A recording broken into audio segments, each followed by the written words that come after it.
तो बच्चों, इस वीडियो में हम दो चर वाले रैखिक समीकरण के बारे में चर्चा करेंगे। सबसे पहले हम देखेंगे दो चर वाले रैखिक समीकरण का मानक रूप क्या होता है।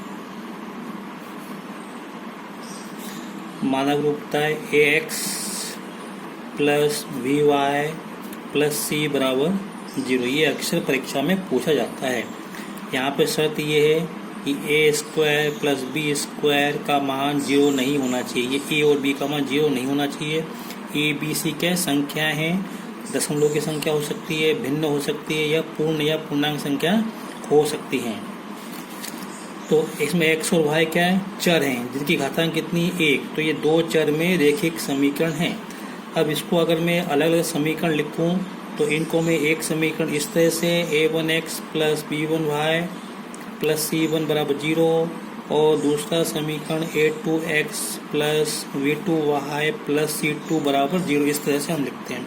आपको ये भी मालूम होना चाहिए कि किसी एक रैखिक समीकरण के अनेक हल होते हैं, क्योंकि इससे हम रेखा खींच सकते हैं और रेखा पे अनेक बिंदु होते हैं।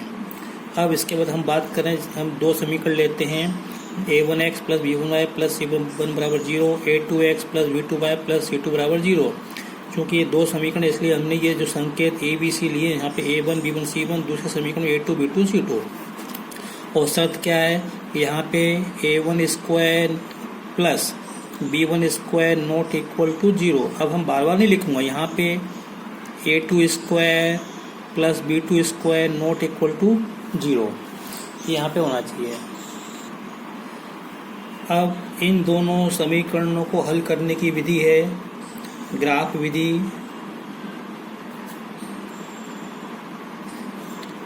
दूसरा प्रतिस्थापन विधि,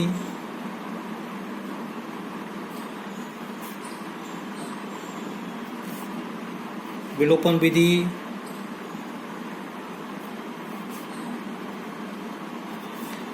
और चौथी है वज्रगुणन विधि।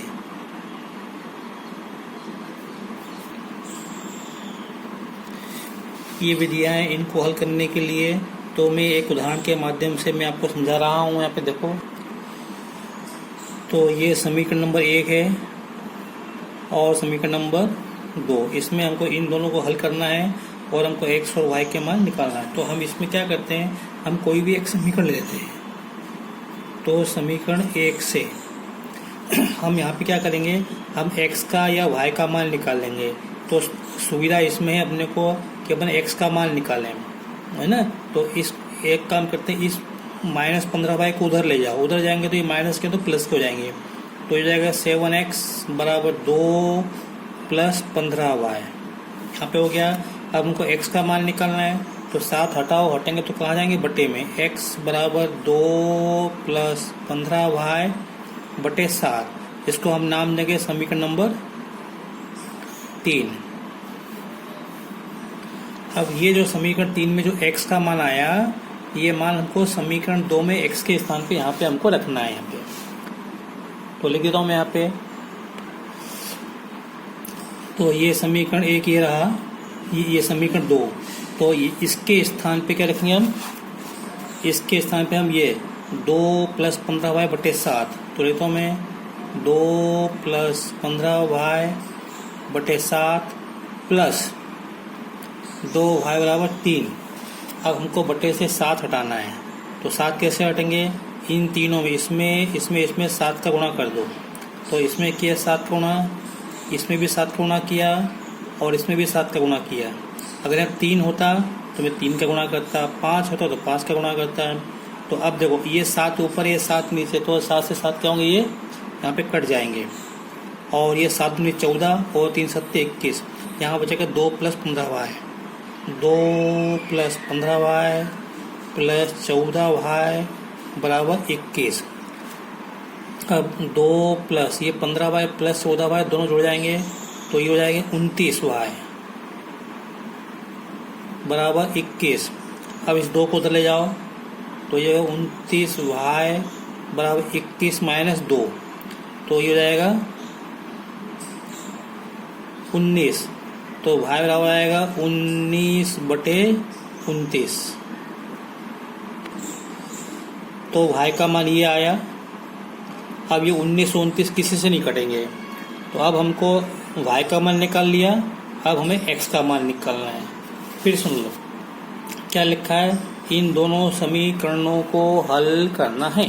हल करने का मतलब है कि हमको x और y का मान निकालना है।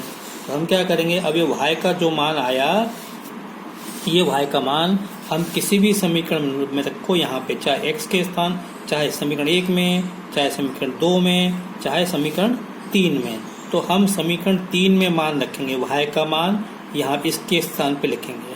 देखते हैं, तो समीकरण 3 ये लिखा और यहाँ पे मैं मान रखता हूँ 19/29। तो x बराबर 2 + 15 गुणा 19/29/7। अब जब 15 और 29 आपस में नहीं कट रहे हैं तो इसको हल करेंगे अपन। तो 2 प्लस इसका गुणा इसमें करेंगे तो 19 × 5 = 95 की 5 हाथ से 9, 19 एकम 19 और 9 28 बटे 29 और बटे 7 ही लिखा है। इसको हल करेंगे, 7 तो ये रहा है, इसको हल करेंगे तो आएगा 58 + 285 बटे 29।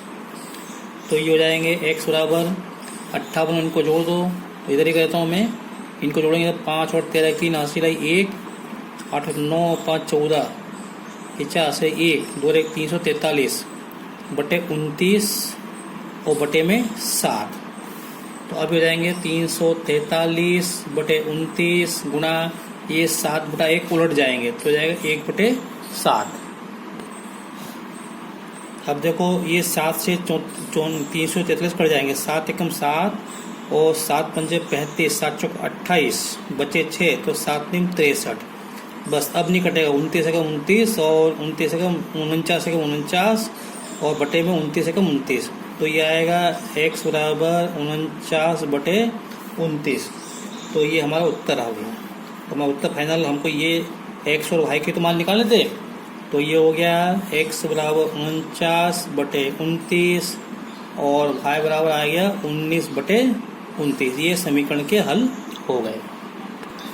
अब देखो, जैसे मैंने समीकरण 1 से x का मान निकाला, मैं ऐसा भी कर सकता हूँ कि समीकरण 2 से x का मान निकालकर और समीकरण 1 में रख सकता है। एक बात, हम जैसे मैंने यहाँ पे x का मान निकाला, ऐसे हम y का मान भी निकाल सकते थे 7x को उधर ले जाके। अब अगला प्रश्न कर रहा हूँ मैं, ये है प्रश्नावली 3.3। प्रश्नावली 3.3 का ये सवाल है, समीकरण युग्म को प्रतिस्थापन विधि से हल करना। ये युग्म है, एक समीकरण ये है, दूसरा समीकरण ये है, इसको हल करना है प्रतिस्थापन विधि से। तो देखते हैं।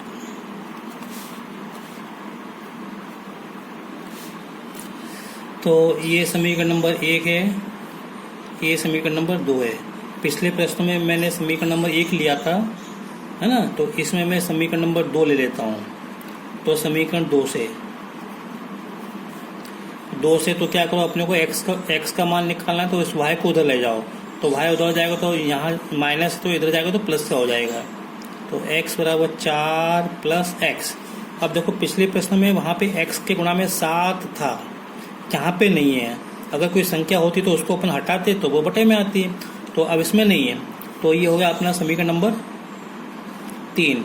अब समीकरण 3 से x का मान समीकरण 1 में रखना, यहाँ पे इसके स्थान पे। तो लिख देता हूँ मैं यहाँ पे। तो ये रहा समीकरण x, तो ये मान यहाँ पे रखता हूँ। तो लिख देता हूँ पहले x + y बराबर 14। अब इसके स्थान पे 4, सॉरी यहाँ पे कुछ गलत, यहाँ y आएगा। तो x के स्थान पे 4 + y, 4 + y, ये वाला प्लस ये लिखा है यहाँ पे, + y बराबर 14। अब देखो, y + y 2y, इस 4 को उधर ले जाओ पक्ष अंदर करके, तो माइनस के हो जाएंगे, तो कट जाएंगे। 14 में से 4 गए तो 10, और यहाँ से ये 2 हटाओ तो बटे में आएंगे, तो 2 से 10 कटेंगे 5 बार। तो y बराबर कितना आया, 5 आया। अब तो हमने y का मान निकाल लिया, अब हमें x का मान निकालना है। तो y बराबर 5 किसी भी समीकरण में रखो, चाहे 1 में रखो, चाहे 2 में, चाहे 3 में, लेकिन हम 3 में रखेंगे और आपको भी 3 में ही रखना है। तो y बराबर 5 समीकरण 3 में प्रतिस्थापित, तो ये रहा समीकरण 3। तो यहाँ मान लेता हूँ मैं, तो x बराबर 4 प्लस y का मान कितना 5, तो यहाँ रखो 5, तो 4 और 5 9, तो x बराबर कितना आ गया 9। तो देखो हमने x का मान निकाल लिया, y का मान निकाल लिया, बस ये उत्तर हो गया। उत्तर x बराबर 9 और y बराबर 5। अब अगला प्रश्न मैं अगले वीडियो में बनाऊंगा, हल करूंगा। तो अगर आपको मेरा ये वीडियो पसंद आया हो तो इसे लाइक करें, शेयर करें और सब्सक्राइब करें। Thank you.